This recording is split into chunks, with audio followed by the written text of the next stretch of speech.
کہ جب بات پاکستان پہ آتی ہے پھر ہماری اپنی ذاتی انا، ذاتی اپنا افسوس، اپنا غم یا اپنا غصہ پھر وہ میٹر نہیں کرتا۔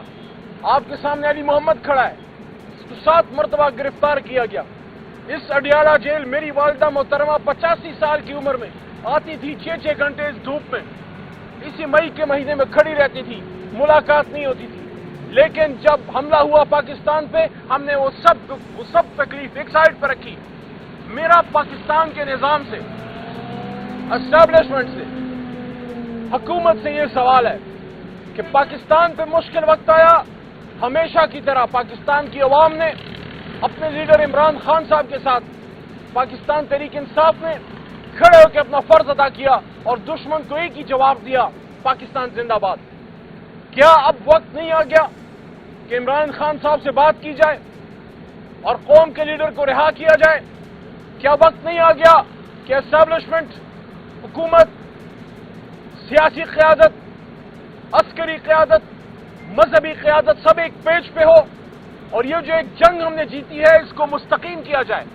اس کو مضبوط کرنے کا واحد طریقہ یہ ہے کہ عمران خان صاحب کی رہائی ہو، شاہ محمود قریشی کی رہائی ہو، ڈاکٹر یاسمین راشد صاحبہ کی رہائی ہو، عمر سرفراز چیمہ صاحب کی رہائی ہو، سینیٹر اعجاز چوئی صاحب کی رہائی ہو اور بے شمار ہمارے اسیران جو جیلوں میں ہیں ان کی رہائی ہو اور آگے کا مستقبل کا عمل طے کیا جائے۔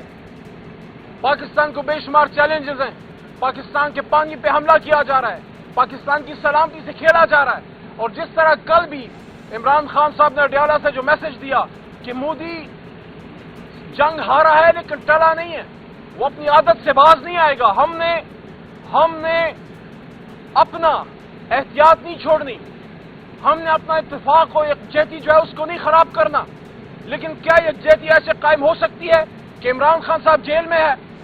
ابھی میں گیا ہوں، میری آج بھی ملاقات نہیں ہونے دی، حالانکہ آج جیل ٹرائل ہے اور جیل ٹرائل کے دوران چیف جسٹس اسلام آباد ہائی کورٹ کا اسٹینڈنگ آرڈر میرے پاس موجود ہے کہ باقی وکلاء کی طرح میں بھی اندر جا سکتا ہوں۔ لیکن کیا ایسی بات علی محمد نے کی ہے کہ 6 مہینے سے میری ملاقات نہیں ہو رہی؟ کل بھی میں آیا تھا، وہاں راستے پہ روک لیا گیا۔ ملاقات ہوتی ہے یا نہیں ہوتی؟ راستے میں آپ کیسے روک سکتے ہیں؟ میں پنجاب پولیس سے پوچھنا چاہتا ہوں، آپ اس حکومت کے ذاتی ملازم نہیں ہو، آپ ریاست پاکستان کے ملازم ہو، آپ ایک وکیل کو، ایک پارلیمنٹیرین کو روڈ پہ کیسے روک سکتے ہیں؟ کیا میں نے کوئی کل قانون توڑا تھا؟ کیا میں نے کوئی قانون ہاتھ میں لیا تھا؟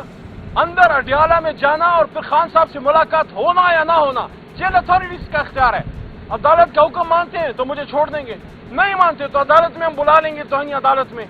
آپ کیسے ہماری فری موومنٹ روک سکتے ہیں؟ تو ایک طرف ہم کیا کردار ادا کر رہے ہیں، تحریک انصاف کیا کردار ادا کر رہی ہے، عمران خان صاحب کیا کردار ادا کر رہے ہیں، علی محمد کیا کردار ادا کر رہا ہے۔ جب ہر طرف یہ بات ہو رہی تھی کہ آپ نہ جائیں ان کے پاس، کیوں نہ جاؤں؟ ان شہیدوں کے پاس کیوں نہ جاؤں؟ ارتضا چھوٹا بچہ جب شہید ہوا اس کے پاس جب میں گیا، اس کے والد کے پاس، ابھی ہم نے جنگ نہیں جیتی تھی، ان دنوں شہیدوں کے پاس جانے کو بھی جو ہے لوگ طرح طرح کی باتیں ہم نے ہمیشہ اپنے شہیدوں کو اون کیا ہے۔ ہم ارتضا کے پاس گئے، ہمارے اسکواڈن لیڈر عثمان صاحب جو شہید ہوئے ہیں اس کے پاس میں گیا، اس کے والد صاحب کے پاس میں بیٹھا، ہمارا ایاز جو شہید ہوا ہے جس نے فخر سر ہمارا بلند کیا ہے ایئر فورس کا، اس کے پاس ہم گئے۔ پاکستان تحریک انصاف اس وجہ سے شہیدوں کے پاس نہیں جائے گی کہ ہمیں کسی کی گڈ ول چاہیے، یہ ہماری مٹی ہے اور اس کا ہم پہ قرض ہے، اور جن بچوں نے اپنا خون گرا کے پاکستان کا قرض چکا ہے ان کا ہم پہ احسان ہے، ہر پاکستانی کو جانا چاہیے۔ لیکن تالی ایک ہاتھ سے نہیں بچتی، تالی 2 ہاتھوں سے بچتی ہے۔ اگر آپ سمجھتے ہیں کہ آپ بہت بڑی طاقت ہیں، اللہ بڑی طاقت ہے، یہ جیت ہمیں اللہ نے دی ہے۔ آپ کو آپ کے عہدے مبارک، آپ کو آپ کے بڑے بڑے عہدے، بڑے بڑے نام مبارک۔ کامیابی عہدوں میں نہیں، عزت عہدوں میں نہیں، عزت اللہ کے پاس ہے۔ وہ تعز من تشاء و تذل من تشاء بیدک الخیر۔ ابھی بھی جب میں اڈیالہ سے باہر نکلا ہوں ملاقات نہیں ہونے دی، باہر جب میں نے دیکھا گاڑی میں علیمہ آپا بھی بیٹھی ہوئی تھی، ان کی بھی آج ملاقات نہیں ہونے دی۔ میں نے علیمہ آپا کو کہا کہ لگتا ہے کہ میں اور آپ دونوں پرسونا نان گریٹا ہیں۔ ہاں، میں نے 24 نومبر کے بعد ایک سپیچ کی تھی، کیا یہ اس کا نام ہے کہ میری خان صاحب سے ملاقات نہیں ہو رہی؟ میں نے پارلیمنٹ کے اندر یہ بات کی تھی کہ یہ جو لوگ شہید ہوئے ہیں اس کا ذمہ دار کون ہے، اس کا ذمہ دار کون ہے؟ تو میں آخر میں پھر یہ بات کرنا چاہتا ہوں، ہماری خان صاحب سے ملاقاتیں نہ روکیے، خان صاحب سے ملاقاتیں واپس بحال کیجیے۔ ان سے بات کیجئے، اور ہمارا مقصد خان صاحب سے ملاقاتیں کرنا نہیں، ان کی رہائی ہے۔ قوم کو اس پہ مجبور نہ کریں کہ آپ سیاسی دروازے بند کر رہے ہیں، عدالتی دروازے بند کر رہے ہیں۔ آپ احتجاج کا دروازہ ان کے پاس چھوڑ رہے ہیں کہ بالآخر یہ قوم مجبور ہو جائے اور لاکھوں کی تعداد میں نکل آئے، پھر بھی نقصان پاکستان کا ہے۔ تو میں آخر میں پھر یہ کہنا چاہتا ہوں، قومی مفاہمت، قومی یکجہتی کے لیے ضروری ہے کہ عمران خان صاحب سے بات کی جائے، فوری کی جائے، ان کی رہائی کا انتظام کیا جائے، مستقبل کے لیے کوئی عمل بنائے۔ غزہ میں بے شمار مسلمان جو ہیں وہ شہید ہو رہے ہیں، بچے شہید ہو رہے ہیں، ان غزہ کے بچوں کا کون پوچھے گا؟ آج اگر عمران خان صاحب باہر ہوتے، میں سمجھتا ہوں پاکستان کے وزیر اعظم عمران خان صاحب سے بہتر وکیل نہیں ہے فلسطینیوں کے لیے اور کشمیریوں کے لیے، لیکن آپ نے فلسطین کے وکیل کو، کشمیر کے وکیل کو، پاکستان کے سب سے بڑے وکیل کو، سب سے بڑے لیڈر کو اندر ڈالا ہوا ہے۔ اس سے پاکستان کا کوئی بہتری نہیں ہو رہی، اور آپ نے دیکھ لیا کہ جنگ فوجیں نہیں جیتی، جنگ قومیں جیتی ہیں۔ جب قوم کھڑی ہوئی، اللہ نے ہمیں وہ کامیابی دی ہے کہ مودی کو اس کے یار بھاگم بھاگ آ کے بچانے کے لیے دوڑے۔ جب مودی کو مار ابھی نہیں پڑی تھی، کوئی امریکہ کوئی طاقت نہیں آ رہی تھی، لیکن جیسے ہی مودی کو اور اس کے رافیل کو مار پڑی ہے، اس کی فوج کو مار پڑی ہے، اس کی ایئر فورس کو مار پڑی ہے، تو پھر امریکہ مدد کو آیا ہے۔ لیکن کیا یہ کامیابی صرف شاہینوں کی ہے؟ نہیں، ہوا میں شاہین تھے، زمین پر پاکستانی تھے، اور پاکستانی اپنے شاہینوں کے ساتھ کھڑے تھے۔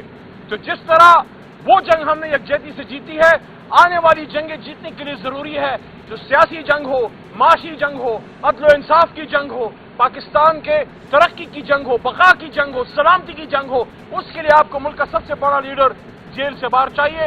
اس لیے میں اڈیالہ کے باہر آج بڑے عرصے بعد پھر یہ بات کر رہا ہوں۔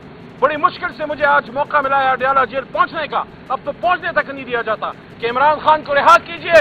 اگر پاکستان کا مستقبل عزیز ہے تو پاکستان کے قوم کے لیڈر کو بھی اپنے دل کے قریب کیجئے۔ بہت شکریہ۔